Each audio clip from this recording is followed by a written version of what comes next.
The Jack of Hearts is a 4-issue miniseries about a superhero known as, well, the Jack of Hearts, and it starts off brutally strong with our protagonist catastrophically attempting to end his own life. His body is overflowing with excruciating power, rendering him a living weapon, and he longs for death. But death will not easily come, for he is simply too strong.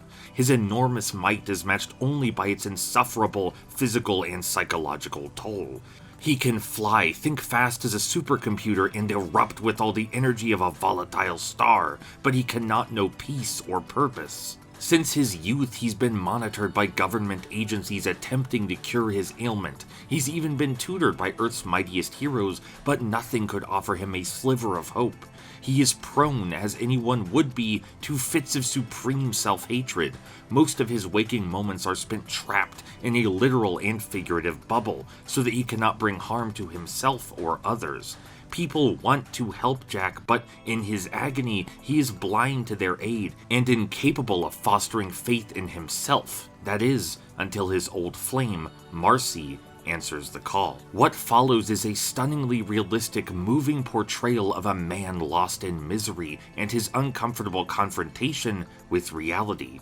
Yes, he is suffering beyond measure. Yes, he is right to hurt. But even so, the world does not revolve around him, and in his many tirades and torturesome attempts at suicide, he's forgotten his responsibility. The responsibility to use his powers for the greater good.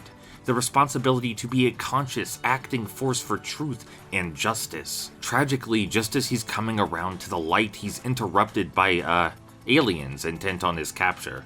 Proper comic book stuff, but his new resolve will not falter. He is born anew.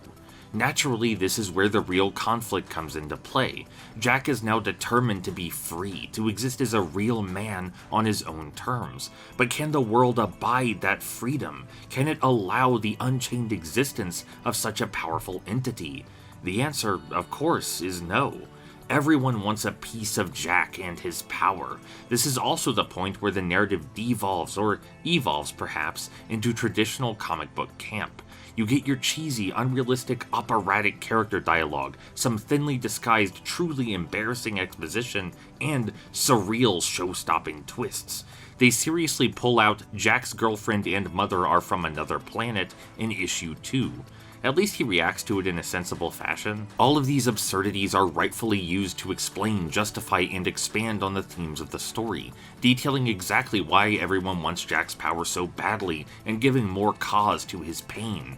He primarily exists as an object of interest in a conflict of intergalactic scale, not as a proper human being. Even Marcy was sent here to harness his power. It's a story with real moral nuance, featuring multifaceted motivations, even if it occasionally indulges in some bad guy blasting and sassy banter.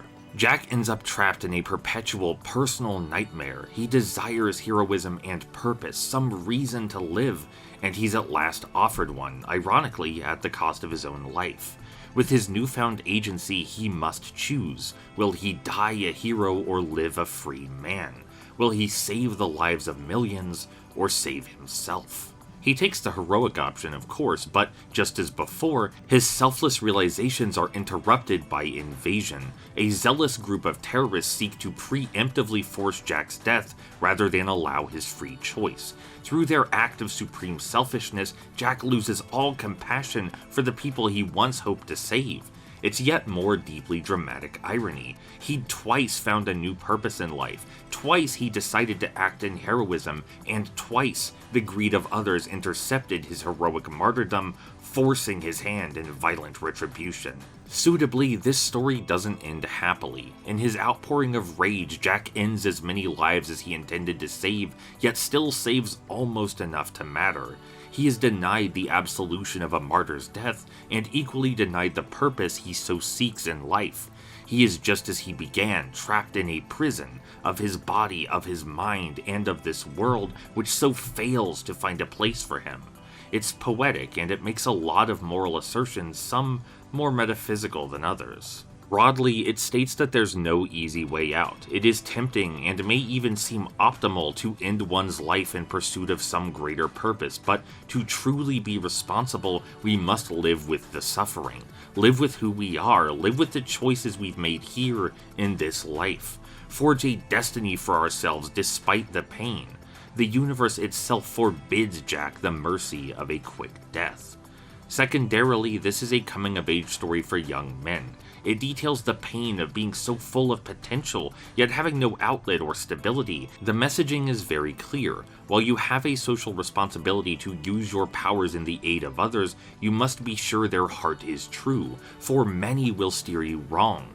People can and will turn you into their weapon, stealing your humanity away, but you must keep your soul strong through it all. You must show mercy, no matter the torture you've endured.